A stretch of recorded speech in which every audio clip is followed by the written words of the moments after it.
Regardez bien le verre, parce que ce n'est pas votre reflet qui vous regarde. Aujourd'hui, le 18 août 2026, cela fait exactement 40 ans que le manoir est tombé dans le silence. Et chaque miroir à cadre d'argent est devenu un portail vers ce dernier souffle haletant. Les morts sont revenus à la surface argentée et ils tendent enfin la main vers l'extérieur. Je m'appelle Elias Varenne. Ce que je vais vous raconter n'est pas une légende urbaine. Ce n'est pas non plus une simple histoire d'horreur destinée à faire frissonner. C'est ce que j'ai vu de mes propres yeux, ce que j'ai photographié, ce que j'ai touché et ce dont je ne parviens toujours pas à me remettre. Si vous êtes sensible aux images fortes ou si vous avez peur des miroirs, je vous conseille d'arrêter maintenant. Ce que j'ai découvert ne peut plus être oublié. Le manoir de Clerval se dresse au bout d'une allée de chênes morts à 30 km de la ville, abandonnée depuis 1986. Officiellement, un incendie a ravagé l'aile est et forcé l'évacuation. Officieusement, personne ne voulait plus y mettre les pieds. Les archives locales parlaient d'un incident, d'un accident collectif, rien de plus. Pendant 40 ans, le manoir a pourri en silence, envahi par les ronces, les rats et les rumeurs. J'y suis allé le 18 août, exactement 40 ans jour pour jour. Je ne savais pas encore pourquoi cette date me tirait si fort. J'avais simplement l'impression que quelque chose m'attendait. Une attraction étrange, comme un fil invisible tirant mon regard vers les collines. La porte d'entrée n'était pas fermée. Elle grinquait seulement, comme si elle m'invitait. L'air à l'intérieur sentait le bois humide, la poussière ancienne et quelque chose de plus métallique, comme du sang séché, comme de l'argent oxydé. Les planchers craquaient sous mes pas. La lumière filtrée par les volets brisés dessinait des rectangles pâles sur les murs délabrés. Les premiers miroirs que j'ai croisés dans le vestibule m'ont semblé ordinaires. Cadre en argent, un peu terni, mais intact. De beaux miroirs d'époque, probablement du 19e siècle. Je me suis approché pour essuyer la surface avec mon manteau, et c'est là que tout a basculé. Ce n'était pas mon visage qui me regardait. À la place de mon reflet, une femme d'une trentaine d'années, les yeux écarquillés, la bouche ouverte dans un cri silencieux. Sa robe de soirée bleue était tachée d'une matière sombre qui semblait encore fraîche. Ses mains étaient levées, comme pour se protéger d'un coup invisible. Elle ne bougeait pas. Elle était figée dans un instant parfait d'horreur. Mais ses yeux suivaient les miens. Quand je bougeais la tête, son regard me suivait. Quand je m'approchais, ses pupilles dilataient à peine. J'ai reculé, le cœur battant à tout rompre. J'ai regardé un deuxième miroir, plus loin dans le couloir. Un homme en smoking, le visage blême, une main pressée contre sa gorge. Du sang imaginaire coulait entre ses doigts et tachait le col de sa chemise. Et lui aussi me regardait, avec une expression qui n'était plus de la surprise, mais de la reconnaissance. J'ai compris alors, ce n'étaient pas des portraits, ce n'étaient pas des hallucinations provoquées par la fatigue ou la peur. C'étaient les invités. Tous ceux qui étaient morts ici, exactement 40 ans auparavant, au même jour, à la même heure. Capturés pour l'éternité dans le verre argenté. J'ai passé les heures suivantes à cartographier le manoir. Chaque pièce, chaque miroir à cadre d'argent. J'ai noté leur position, leur orientation, l'angle exact sous lequel les reflets apparaissaient. Il y en avait 23. 23 surfaces argentées. 23 victimes figées dans leur dernier instant. Dans le grand salon, un homme jeune, le regard tourné vers la porte, comme s'il venait d'entendre un bruit dans le couloir. À côté de lui, dans le miroir de la cheminée, une femme plus âgée, les mains levées en signe de prière, les lèvres murmurant des mots que je ne pouvais pas lire. Dans la salle à manger, un couple, l'un derrière l'autre, comme s'ils fuyaient ensemble, mais selon le miroir, ils fuyaient dans des directions opposées. Dans la bibliothèque, un homme assis, la tête penchée en arrière, la bouche grande ouverte, comme s'il venait d'être frappé d'un coup invisible. Dans le vestibule de l'étage, une jeune fille en robe blanche, les bras écartés, le visage tourné vers le plafond, comme si elle appelait quelqu'un qui n'était plus là.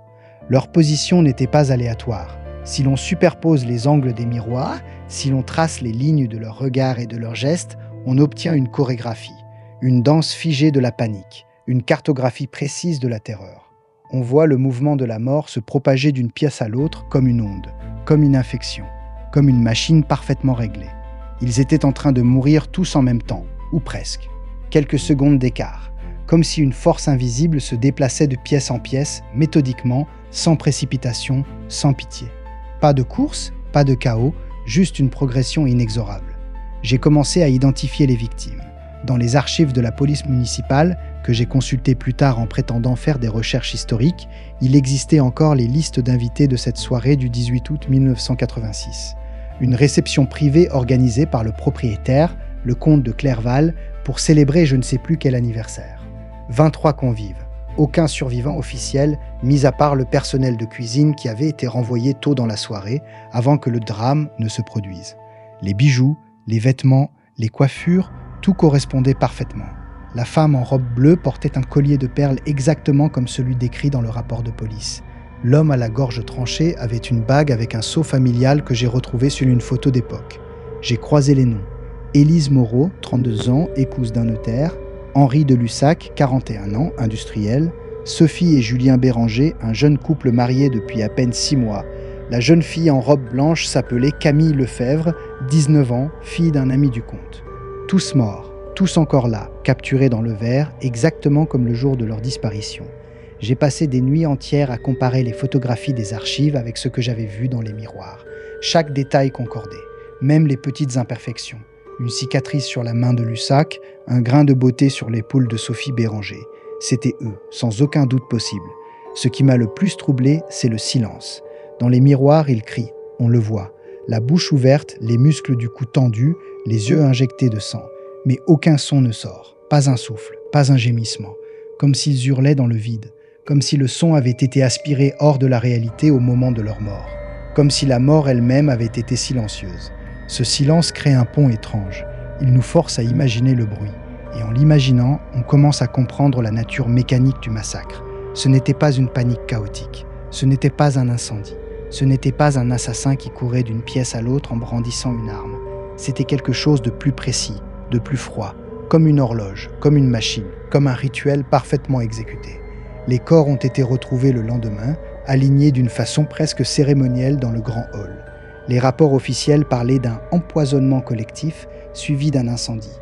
Mais les miroirs avaient capturé l'instant juste avant, l'instant où ils savaient encore qu'ils allaient mourir, l'instant où la terreur était pure, intacte, non diluée par la mort elle-même.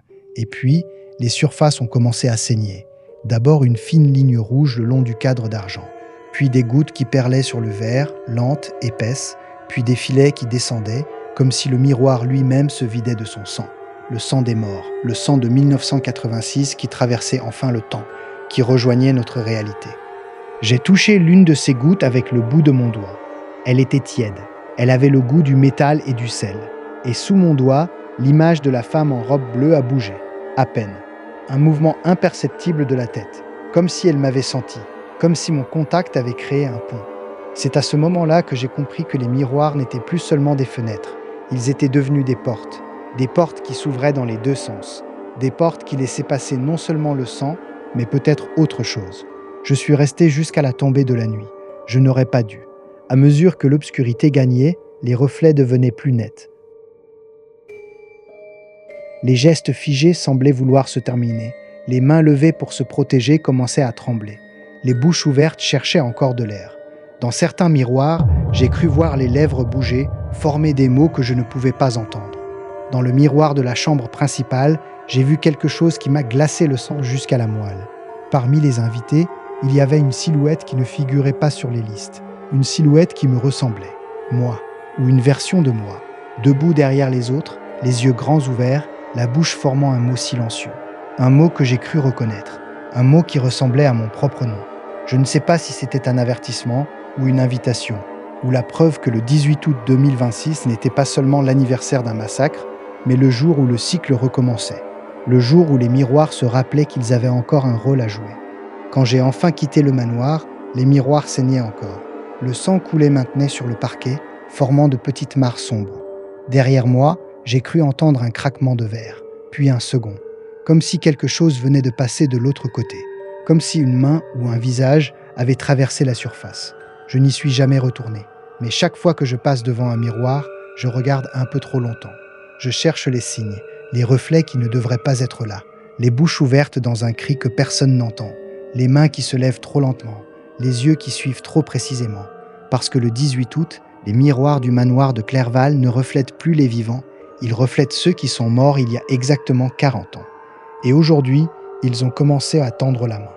Si un jour vous vous trouvez face à un miroir à cadre d'argent et que le visage qui vous regarde n'est pas le vôtre, ne le touchez pas, ne lui parlez pas, ne restez pas jusqu'à la tombée de la nuit.